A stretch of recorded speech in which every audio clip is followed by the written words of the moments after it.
Hey everyone, what's going on? We're back with another episode of Buds and Blue Jays. I'm your host, as always, Jesse Burrell, and I'm joined by my co-host, Riley McConnell. And Riley, I have a question for you. Shoot. When you eat your chicken wings, how spicy do you like them? I always just do traditional Frank's Red, and then on the side, either blue cheese or ranch. Probably 60% of the time blue cheese and 40% ranch. Well, that's not too bad. It's not too bad, but we want to take things spicy. We want to go real spicy here today. Today on our show, we're actually going to give you some Blue Jays hot takes for the season coming up. So we're going to get our thinking caps on, and we're going to go and we're going to see what crazy shenanigans we can come up with here. So I classify kind of our bold takes as stuff that you could see happening if a player reaches like their 95th percent max projected outcome, but they probably won't happen. But there's a chance it could. I'm not going out there and saying like Raimel Tapia is going to lead baseball in home runs, because even if he has the best season of his career, it's not going to happen. But these are kind of takes that I think we can get out there that could happen, even though they're not likely. I can dig it, man. That sounds great. Yeah, if Tapia did that, I don't know what kind of universe we'd be in. There's definitely some hot takes for him. Yeah. Certainly there's hot takes all over. This is a Jays team you can dream on. And if we hit that 95th percentile, like I'm actually, I've got a couple that are pretty outlandish, pretty out there, but I don't think, at the grand scheme of things, I'm that far off. In my mind, I'm not that far off. Yeah, we'll see. I think at the end of the season too, we'll recap on our hot takes here, see how we did. And so we can kind of reflect back and see if we were close or if we were really far off. And we'll see from there. But if you guys watching at home, if you guys have any hot takes or something, leave them in the YouTube comments below. We'll make sure we comment on them, see if they're good, and we'll track those as well as we get along. Riley, you ready to go? I'm always ready to go, man. Let's hunker down and go. Yeah, let's kick us off with a banger. What is your first hot take for the 2022 season? I said it last week and maybe the week after before. My hottest take is Matt Chapman hits 43 home runs. I stand by that. People might think I'm crazy. I took him 3rd overall in my fantasy draft. I don't care. I love the guy. He has such an incredibly high ceiling. Yeah. Man, like he's going to do awesome. He's been electric in spring training so far. He looks incredibly healthy. And if he stays healthy, he's going to hit 43 home runs. That's my first hot take, man. I don't even think it's that hot. It's so achievable. People at home might be like, oh, he hit 36, in 2019. Right. He hasn't even come close. But it's like, oh, man, well, you know what? This is the year. He's coming to Toronto, a hitter's ballpark. He's going to do it. 43 home runs for Matt Chapman. I think that classifies as a hot take. I know people have made the comparison for Matt Chapman to Josh Donaldson in a while, but Josh Donaldson's career high in home run was only 26. His first year in Toronto, he hit 41. So it's there. And we've already seen the exit velocity from Matt Chapman increase already in spring training more than he hit it all last year. So I think it's really possible. Riley, I'm going to take that hot take one step further. And I'm going to say that Matt Chapman will actually lead all of baseball in home runs this year. Yeah. So that's a spicy take there for you, too. That's on the tip of my tongue. Yeah, that's some Cajun right there. That's pretty spicy. Now, of course, like Vlad, hit 48 last year, so 43 isn't going to do it. So if Matt Chapman's going to lead baseball in home runs, he's probably going to have to hit 45, if not more. But I might gamble a little, throw some money on Vegas there that Matt Chapman might do that at some pretty high odds. So that's our first hot take. I think we're both excited for the Matt Chapman breakout season. I think we both see it as more likely than less likely, but we'll just have to wait and see. It'll be one of the interesting things to watch this year. Yeah, man. So pumped for it. Me too. I guess, do you want to go ahead with another one, or should I break you out with one of mine? Oh, I got one more this is going to kind of domino, because this is a team one. This is a team. We got players. It's all about, it's a team game. And this year, my second hot take, the Jays are going to achieve 100 wins. It's going to be their first 100-win season. And that'll lead into a lot of my next hot takes. Jesse, what's your take on 100 wins? Because I think they can do it. Yeah, it's a little hot. It's a little spicy. But, man, dream big. So I do like that. I think Fangraphs has us projected, I want to say, for 94 wins. I could have that wrong. I'd have to go back and check that out. But last year we won 92, and the Jays were the least unclutched team in Major League history. Sure, we've lost Robbie Ray. Sure, we've lost Marcus Semien, but we've added a lot of great players here as well. So there's a real chance that we can go on and exceed those expectations.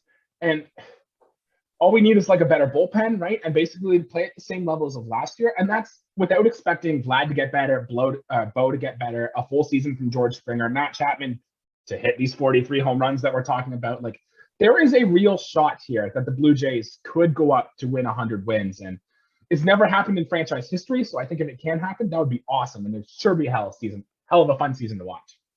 It's going to, no matter what we get between 91 and 100 wins, it's going to be fun no matter what. But that's as high as the bar goes, man. It could totally happen. You know, I know the baseball is such an analytical game, man. Yep. And there's numbers that are everything. Like, how did Jesse Pearl hit on Wednesday afternoon games when the temperature was below 15 degrees? Like, things like that, man.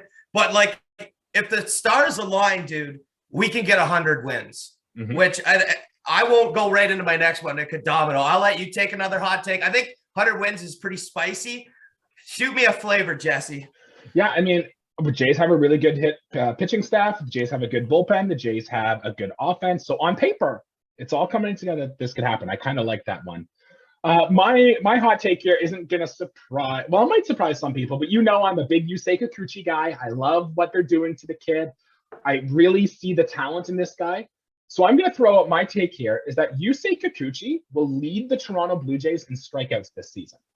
Now, you might think that's crazy, but last year, I also said Robbie Ray was going to lead this team in strikeouts this year. And not only did he lead the Blue Jays, he led all of baseball in strikeouts. Well, the American League, at least. He led the American League in strikeouts. So there's a chance here. We've talked about Kikuchi in some of our previous episodes, but we've seen how nasty those individual pitches are and how his slider compares to Jacob deGrom, Garrett Cole, and Joe Musgrove. Plus, if he does get that velocity bump that we saw reported earlier in the year, I think it could happen. Here's how the 5 Blue Jays pitchers did in strikeouts last year. Manoah threw 127. Now, okay, he didn't come up until June, right? So that makes sense. He could go up. Ryu, not really much of a strikeout guy, threw 143. Kikuchi was at 163. And then we had Barrios and Gosman over 200 at 204 and 227 apiece. So if Yusei Kikuchi can go a little deeper into games and start putting together all this talent that he has, I really think he could be up there in terms of strikeouts for the Blue Jays this year. I absolutely believe it, man. That velocity has gone up, and that's going to create a lot of things. And even if he doesn't, I'll one-up you. I don't have an exact number, but I wouldn't be surprised to see a sub 3.5 ERA at a Kikuchi as another hot take to add on to that. Not saying sub 3, but I'm saying below 3.5, which I still think is a pretty hot take in a very hitters-friendly American League East. It's a chance, but do you think Yusei Kikuchi, if I threw out, this is an official hot take, but if I threw this out at you, do you think Yusei Kikuchi could be the second best starter in this rotation? Like if he finished the year number 2? So I think it's very possible. I think I don't dislike any of the pitchers. I on Twitter, I kind of ranked how I think the guys are going to finish. Yeah. And I had Gosman and Ryu at the bottom, not necessarily. Wow. They're going to have bad year. I anticipate a good year from Kikuchi. I anticipate a really good year. The leading the Jays in strikeouts would be, I think, I don't even like it's definitely achievable, man. Like he's working on it. He's working with like a really good staff, man. He's going to develop some better pitching this year. Like it's going to happen. It's going to happen. The only way Kikuchi finishes second best in this rotation is if we get an injury or we get down years. Say Manoah has a sophomore slump, or say Ryu just doesn't find it, or Gosman struggles coming back to the American League, or Barrios loses it for something. I don't know, but I don't think it's going to happen. But there is a realistic chance that Kikuchi could be that good and that it does happen this year. Yeah, and I don't see Barrios getting he's first of all, he's our opening day starter as of today, Jose Barrios, which is awesome. He's the guy I wanted. And I'll say it right now. In that one episode that we did on projecting, you had Kevin Gosman listed first, and on mine, I just adapted to it. I flipped about two pages through because I had Barrios number 1, and he's starting. And another hot take with that is Barrios 20 wins this year. 20 wins. Wow. 20 wins for Barrios. That kind of goes in. If 100-win team, Barrios 20 wins. I don't hate it because he's good and he's going to pitch deep into games. And this Blue Jays offense is going to be so good that they should give, even if he doesn't pitch his best every game, like this offense is so good, it should give Jose Barrios a chance to get wins every time he comes out. So, yeah, I don't hate it. Who was our last 20-game winner, Riley? Like, do you have that off the top of your head? Like, I don't know, Doc. Like, that's if if I'm to say any pitcher with 20 wins for the Jays, like the only guys that come to mind are really Steve and Halliday, and I don't even know. I think Jay Happ might have done it in 2015 or 2016. Jay Happ. Shout out Canadian. All right. Oh, good for him. Well, that one escaped me, but I'm sure if you really looked into deep analytics, it was done with a lot of run support. Oh, it sure was. And I believe the same thing will happen. I think Barrios is going to get the run support. I think every Jays pitcher is. I think the offense is too good not to. But yeah, 20 wins Barrios, man. So let me touch on that offense then that we said that we thought was going to be some of the best in baseball. My next hot take here is that there will be a Toronto Blue Jay that goes on a 30-plus game hit streak this season. Ooh. Yeah. So to give you a little context, the Blue Jays have never in their history had a player go on a 30-game hit streak. The longest we've ever had was Sean Green, who hit safely in 28 straight games in 1999. To put that into retrospect, the longest hit streak the Blue Jays had last year was Vladdy, who did it safely in only 14 games. So I think the stars kind of align this year. We find a way, we get a player who can get to 30 games. Do you have any player attached to that, Jesse Burrow? So I think the smart choice is probably go with Vladdy, right? But I think Bo Bichette might be a really good choice because he doesn't take his walks that much. He's going up there swinging. And plus, if he's hitting at the top of this order, there's more chances he'll get 5 at-bats a game to get one through. But a sleeper candidate for you for a guy who could go on a 30-game hit streak is Alejandro Kirk. Because he is very, very good at putting bat on ball. It doesn't strike out that much. And if he's going to be the full-time DH on this team, he's going to get us at-bats. And he's just the type of guy I could see just going 1 for 4 every day for a month. And Alejandro Kirk could be a sneaky guy to get. And if his BABIP is high, like he could do it, dude. Like we know he can get the ball down. He's very strong. He's a good center of gravity, which is a nice way to say he's short and stocky. Yep. And he's a good hitter. He's a selective hitter. And speaking of selective hitters, that brings me into my next one. Yep. And you might want to get some ranch dressing out for this one. Because I have that Kevin Biggio finishes top of the American League in base on balls. Oh, okay. And it was what he was projected to do coming up. He's supposed to be this real selective hitter. Yeah. And it's very achievable, man. He has that potential. To do something like that. If anyone's going to do it, it ain't going to be Bo. Certainly Vlad could be up there too. But if Kevin Biggio is an everyday player this year, he has the chance. There is this chance that he will lead. I'm not saying National League because I don't know what's out there. I'll just say American League base on ball leader as a hitter. God, it's going to be tough for Kevin Biggio to do that because not only that, like he's got to be more selective and more patient, but he's also going to have to punish the pitches that do go in the zone. Now, we've seen him do this in his rookie year. He was really good at this. He was taking his walks and then he was hitting those pitches, but he's got to make pitchers scared of throwing him strikes. So he throws more balls. And so that Biggio, who's got a very good selective eye, can lay those off and get there. I like the take, Riley. That's spicy.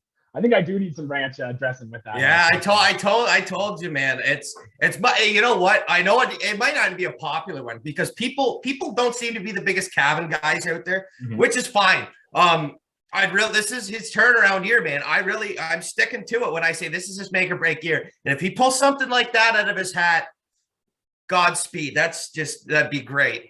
This isn't a official hot take, but I've kind of just thought of it now and I'm going to throw it at you. What if the platoon of Santiago Espinal and Kevin Biggio finishes with a higher OPS than Jose Ramirez this year? What if? Yeah. Do you think like there's a chance in the 95th percentile of the world that happening? I mean, Jose Ramirez is excellent. Don't get me wrong. We've mentioned on the episode before. He's probably one of the top 5 third basemen, if not the best third baseman in baseball. Yeah. But if we get the right-handed hitting Espinal, who has looked great this spring, by the way, and then if Kevin Biggio can bounce back, become this walk monster that you had mentioned before, is there a chance that collectively the two of them have a higher OPS than Jose Ramirez? You, just so I'm clear, you said OPS, not OBP. Yeah, OPS. So holy mo! I know what you're saying. And the average between the two of them, you'd have to get some huge power numbers. Like to even come close to that number, like Espinal's got to be probably an 18 home run hitter to 20. And same with Biggio. Like they're gonna have to achieve that. It would be amazing. It's even probably not going to happen. But even as a tandem, no, for sure. But hypothetically, if both of them were to increase their power numbers and just hit well, if this Jays team is just bat around, it's very achievable. And also, I got to say, I don't want it for him, but Ramirez would have to have a pretty lucrative season. We'll see. I don't know. That's not an official take, but let's store that in the memory banks. Let's watch that as the season goes on here.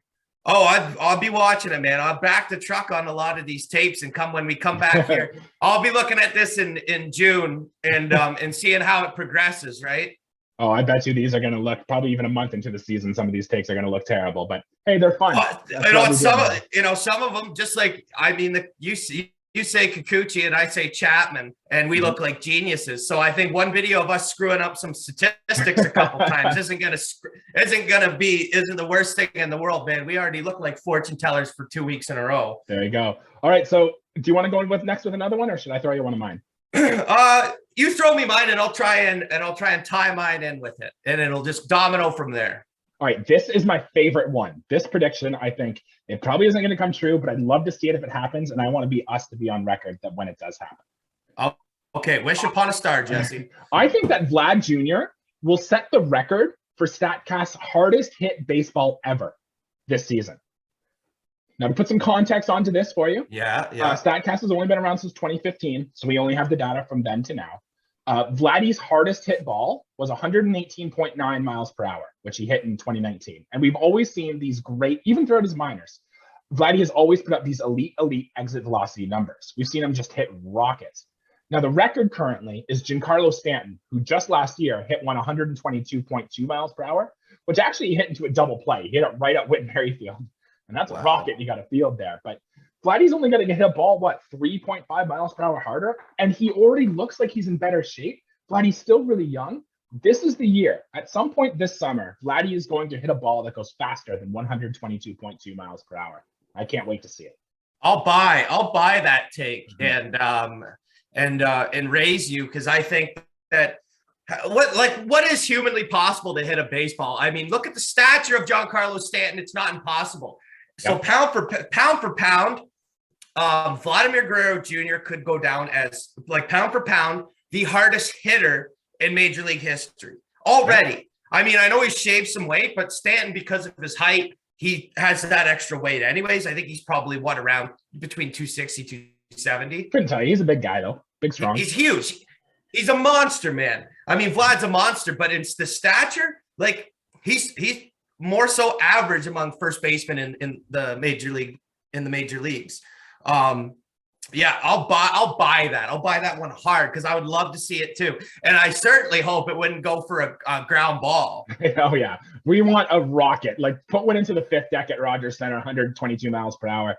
And I will show that home run on my wedding day or something, for goodness sake. That would be a rocket. Can't wait to get that. Oh yeah. Got another one for you, Riley. Shoot the other one. All right. This will be the year the Blue Jays finally get another pitcher to throw a no-hitter. Okay. We've only had one in our career, and it was Dave Stieb back in the 90s. And we've had guys come close. We've seen Marco Estrada take back-to-back starts into the ninth in 2015. We saw Brandon Morrow become one out away in 2010, which might be one of the best pitching performances in Blue Jays history. And I think this is it. We've waited years and years and years, and it hasn't happened. I think this is the season, especially with the amount of no-hitters across the major leagues going up over the past few years. I think this is the year it's the Blue Jays' turn. We finally get one. Who's doing it? And you can only say one name. You can only say one. You can only say one name. You can only say one name. Who's doing it? Alek Manoah. I love it. Let's do it. Manoah. That would be just freaking spectacular. Any no-hitter would be great, but sophomore season, Manoah comes down and throws a no-hitter in Rogers Center, maybe. I don't know. Anywhere he could throw it. I wouldn't care, but that'd be amazing. It'd be better to do it at home, do it in front of the home fans, right? Oh, everything's better to do at home. Mm-hmm. I do have a couple dark horse names, including Nate Pearson, but let's go with Alek Manoah as the official answer. Let's just stick with Manoah, Jesse. Yeah, I like that. Do you have another one for me, or should I shoot with another one? I've got a bunch. Yeah, I'll give you let's dial down the spice just a little bit. I have that at the catcher position, the starting catcher position this year, the Blue Jays catchers will hit the most combined home runs in the major leagues. Oh, so out of any catcher group throughout every other team? Any catcher group, it could be Reese, could be Jansen, could be Kirk. Yep. Starting catcher leads the league in home runs. You know, Salvador Perez in Kansas City hit 48 home runs last year. I know what Salvador, you don't need to tell me what Sal Perez did, man. I know what Sal Perez did. But you know what? It's going to be a combined effort. That's why I didn't say Kirk. I think that if you combine these guys with the potential that they have, Jansen's no young spring chicken anymore. Yeah. But he can hit. Reese can still hit. And Kirk's gonna hit this year. Kirk is gonna hit this year, man. He's gonna pound the baseball. You know what, Riley? I kind of like that take. The big competition is probably going to be Will Smith out in LA. Yasmani Grandal of the White Sox, and then JT Realmuto, I guess. I feel like we're missing an obvious one here, but well, so you said Sal. There's right. Actually, we're actually in an era where the catcher is a power hitters for a lot of teams. Where traditionally the catcher hitting 5 home runs a season is considered above replacement. Right, but there is some real helium here. We saw Danny Jansen down the stretch last year really turn it on. And he started hitting to his pull side. He's even talked about this spring learning from Marcus Semien to try to pull the baseball to hit more power. So all Danny Jansen has to do is hit 15 home runs. We know Kirk's probably going to hit another 15. Reese McGuire literally just needs maybe 5. And I like that take because the Jays have number one prospect is Gabriel Moreno, who is the catcher. And if he's up here after the trade deadline or midway through the season and he goes on a tear, hits 10, 15 home runs from the catcher position, then you're laughing. The Blue Jays are probably going to lead baseball in home runs from the catcher's position. I can very well see it. I love the buy-in on that, Jesse, man. I threw a line out to you and I freaking hooked you with that one. I'm glad you like that one. You better hook me in with your next one too, Jesse. Ooh, my next one. All right. This one is a little tough, but the All-Star game this year is going to be out in LA where the Dodgers play. And we've already seen the Dodgers field basically an All-Star team with them getting Freddie Freeman and to go along with Max Muncy and all these other guys they have. But my hot take for this year is that the Toronto Blue Jays are going to send 8 or more players to the All-Star game this season. I'm on board with that, man. And I don't even need you to ask me to name them because there is a combination of 8 players. You could do it in different ways, man. You know, you could almost do it with 8. You won't happen. You could do it with 8 position players. You could do it with 4 and 4 pitchers, 4 position players. Like there is that chance. I'll buy that.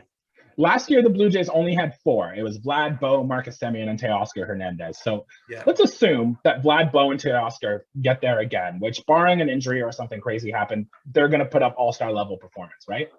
Yeah. You got to think if George Springer is playing like George Springer did in the second half, he's going to be an all-star.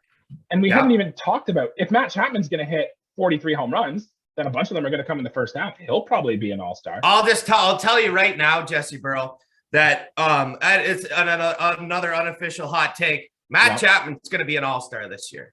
Yeah, it's not his performance isn't coming from the second half of the year. It's a full 162 effort. Even he probably won't play 162 games, but it is a full season effort. Chapman's on that list. Barrios is on that list. Vlad, Bo are on that list, and then whoever you want. You fill in the rest. Why don't you? But there's a combination out there. You could work a combination so many different ways with the players we have.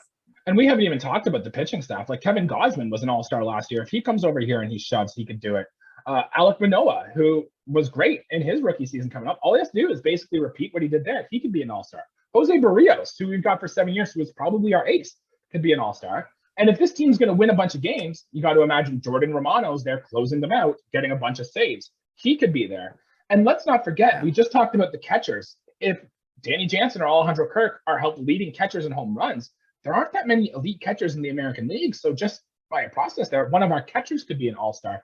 There's so much potential for how good this team could be that we could literally litter Dodger Stadium this summer with all-stars from the Toronto Blue Jays. I'm feeling it, man. I have a strong feeling about a hefty amount of all-stars this year. 8. I'll buy your take with 8. If it's 1 or 2 less, you're pretty close with your take. 6 all-stars, 7 all-stars, 8 all-stars. No, that's in the category of holy cow, the Jays have an elite team to bring that many people to the All-Star game. Yeah, I mean, the smart money is to probably take the under, but I can see a very realistic situation where there's 8 or more guys that end up going there. Yeah. So I got another one for you. Yeah. What's your other one? Blue Jays offense. Oh, I think the Toronto Blue Jays, not only will their offense be really good, I think they're going to strike out the fewest amounts than any other team in the American League this year. Okay. Now I do have some data. I'm pondering that one. Yeah. So let me spit out my data here before you make your take here.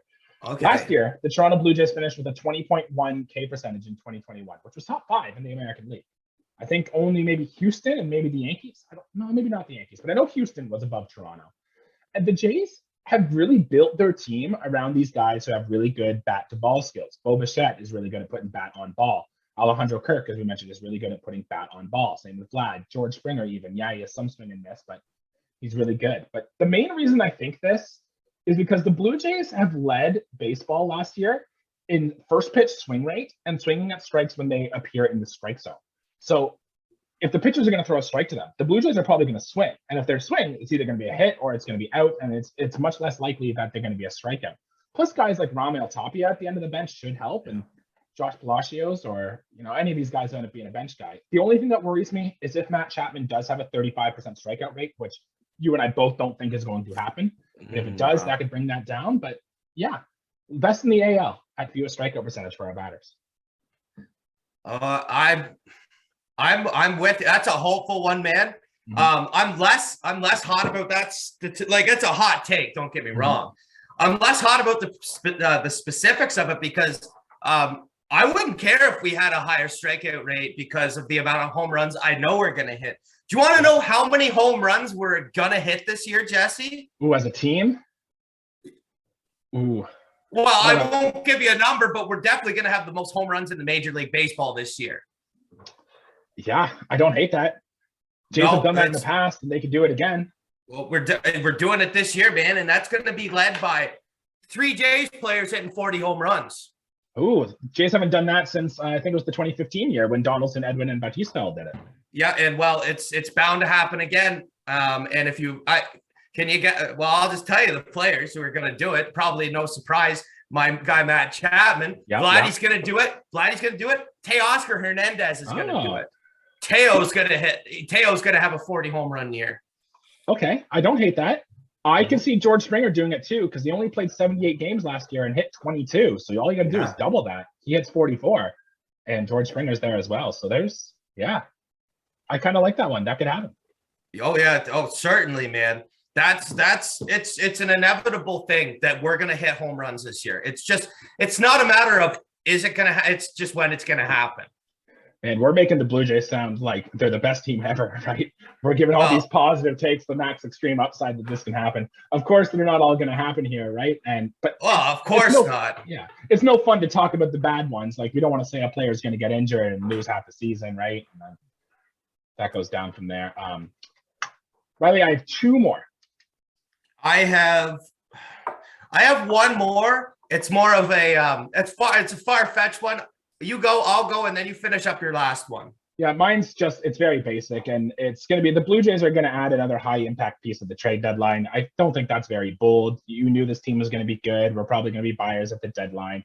Whether we do end up getting our Jose Ramirez then, but some guys I want to keep an eye on for who the Blue Jays could acquire at the trade deadline. If Chris Sale just sinks it up in Boston and they want to trade him in the division, I could see the Jays trying to get him. Keep an eye on Whit Merrifield in Kansas City. If they're still rebuilding there, the Jays could shore him up at second base. Aaron Nola, if he turns down his option to Philly. And if the Brewers don't perform up to expectations, keep an eye on Josh Hader. I can see the Blue Jays trying to make a good play on him. Wow. So let's follow these things. I think it's going to be that type of range of player that the Blue Jays look to acquire at the trade deadline this year. So. Man, Josh Hader, I don't hater it.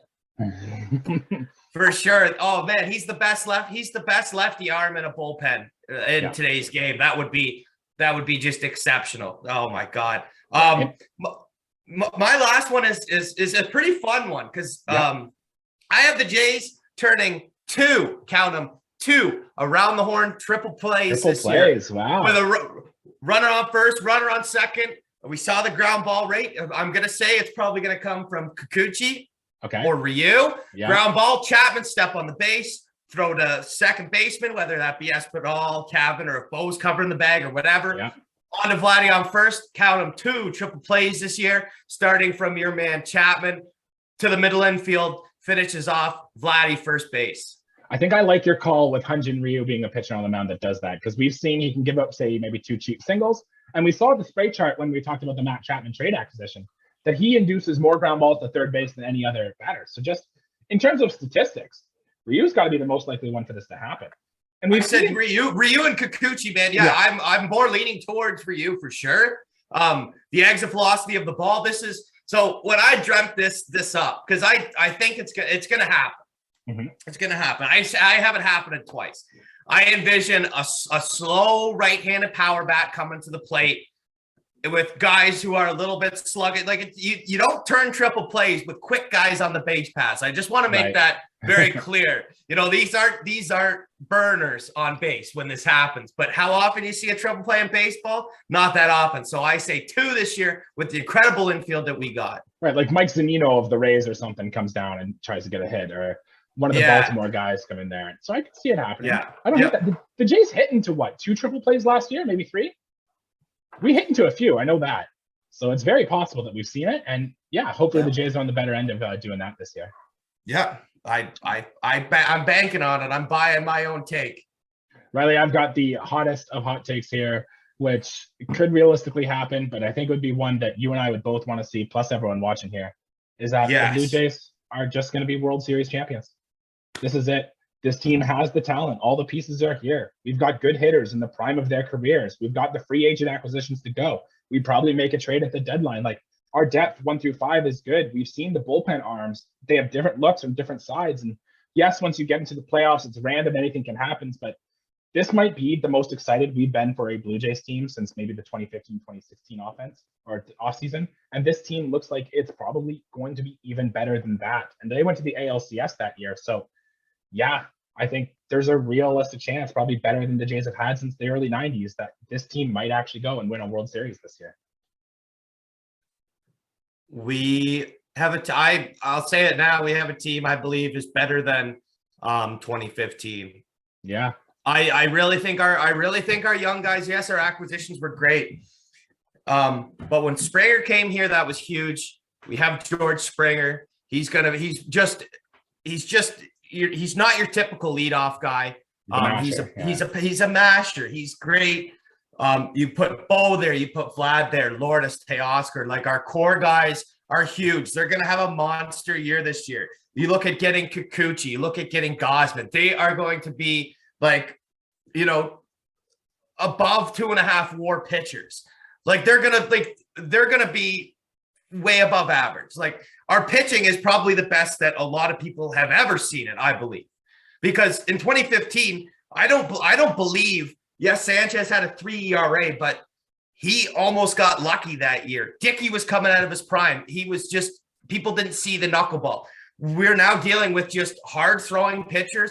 We got crafty lefties on this team. Like, we got a unique spread of relievers, as you said, and we got guys who can just hit the baseball and hit the baseball far and hit the baseball hard. Like I said, to add on to your World Series thing, we're going to lead the majors in home runs this year as a combined team. We're going to do it with 3 guys having 40+ home run seasons. Yeah, man. I mean, don't sell yourself short on that hot take, man. It's totally achievable. And if this leads to a 100-win record for this team, right? Like, we've got George Springer playing healthy up the middle. Danny Jansen plays good defense behind the plate. Yeah, Bo Bichette isn't the best, but he's fine at shortstop. And if Santiago Espinal plays good defense at second, we've got good defense up the middle too. And we can pitch, we can hit, we can play defense, we can run. That's the 4 things you need to make your team World Series caliber. And the Jays have that on paper this year. So buckle up, Riley. I think this could be a fun season and a fun ride through October. Yeah, man. We got 162 games down. We'll be at the first one. I'm sure we'll go to a lot more, man. Mm-hmm. It's going to be an awesome year, dude. Yeah, it rivals the 2015 team. It rivals the 90s teams, the early 90s teams, man. Like, I believe it's the best pitching we've ever had as a unit. Mm-hmm. Like, 5 starters. We have our 5 starters. Our bullpen's got to perform, and we're going to mash as hitters. Like, we're going to accumulate just a monster amount of runs. I wouldn't be surprised to see a handful of 10 run plus games this year. It's it's not a matter of, is it going to happen? It's when is it going to happen? Mm-hmm. I can't wait. Buckle up. Riley, that's all I got for takes. You got any more to round it out, or? No, man, I'm full. Yeah, we gave you a nice spicy meal there, spicier than curry or spicier than a Will Smith snap at the Oscars there. Ooh. It was a good take there, and yeah, I'm excited to see what this season comes up. Did you want to touch on the Dexter Fowler signing that we did there? Yeah, I mean, it's another fun veteran guy, just that's going to patrol the outfield for us.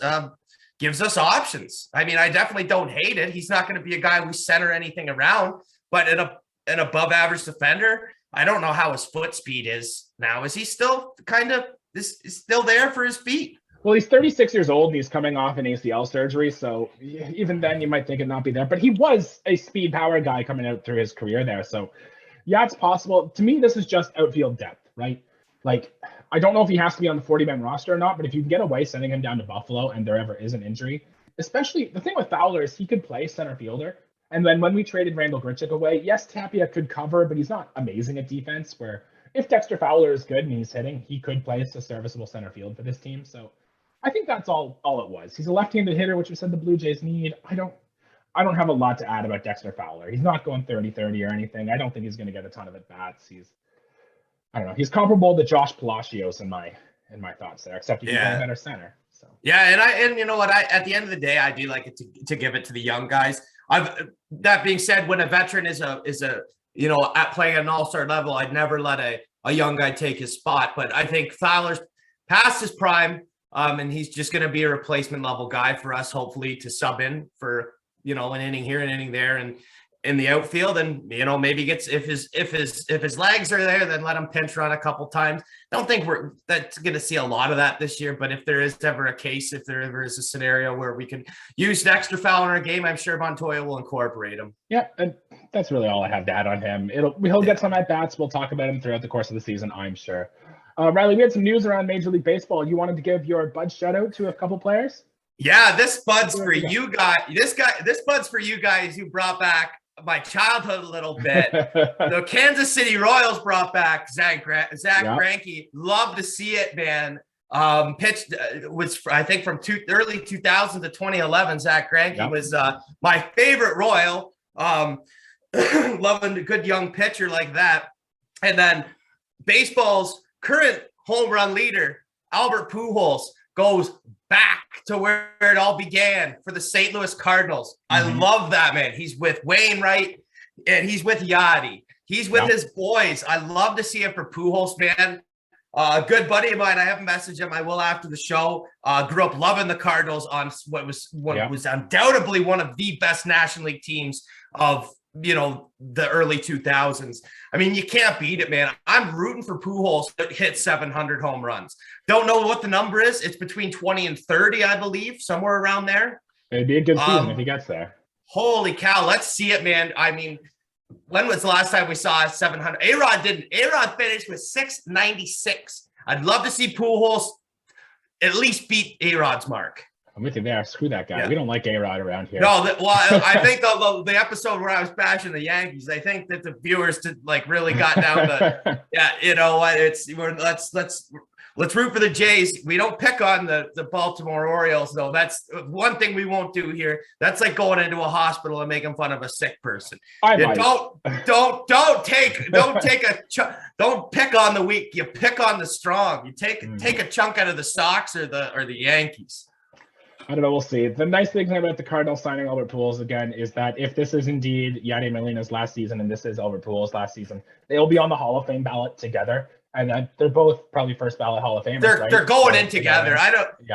Sorry, Adam Wainwright. You had a good career and everything like that. But it's Pujols and Yachty, man. Yachty or Molina. I'm not a real catcher position analytics guy, but I know for a fact that he has maybe the best defensive stats of all time if you were to really dive deep into it. And the bat wasn't bad either.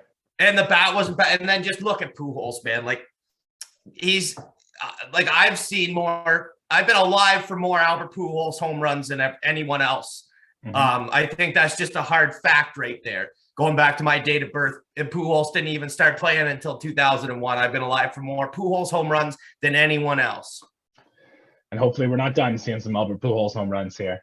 Just not against the Jays, in those interleague games. Yeah. Well, that'll do it for our episode here today. We talked about a lot of hot takes here. Obviously, these things aren't going to happen, but we think we gave you a nice realistic shot if things go really well for this players or this teams, that these things could happen. And plus, they're going to be fun storylines to watch for throughout the course of the season. The season is long. We're going to be here every step of the way, right? So if you have these little segments and stuff you can root for, I think that really helps the viewership experience. Next week on our show, because Riley, we're 1 week away from the season being here. Like, we're going to have Major League Baseball games 1 week from today. We are locked in, dude, and we're going next Friday. We're going to the Rogers Center, man. Let's go. Oh, I can't wait. So next week, probably Tuesday or Wednesday, we're going to do our official Blue Jays season preview. We're going to touch on most of the guys. We're going to touch on the storylines, what to expect from each of these players, and we're going to go. We're going to buckle up, and then we'll be into game previews and game recaps. So I can't wait. It's going to be fun. Make sure you like and subscribe to our channel. We're going to be with you all summer long. We're passionate Blue Jays fans, just like you guys are. So hang around with us all summer. It's going to be so much fun. Riley, anything else to add before we get out of here? Yeah, good luck in your fantasy draft tonight. It's officially at this point, it's 6:37 p.m. on Thursday. Your draft is in an hour and 23 minutes. Remember to take Matt Chapman before 50th overall. You don't want to miss on him, man. He's a hot third baseman. And you have a couple guys you led me to believe in the pitching category. I took your advice on a couple of them. And I'll try and help you if I can, but I think you have your guys seated the way you want. But I'm telling you got to pick Matt Chapman, man. He's gonna hit 43 home runs this year. It would be very on brand for the show, right? If we do that. Very on brand. Yeah. So good night, everyone. Again, make sure you like and subscribe, and we'll see you early next week. Thanks, guys.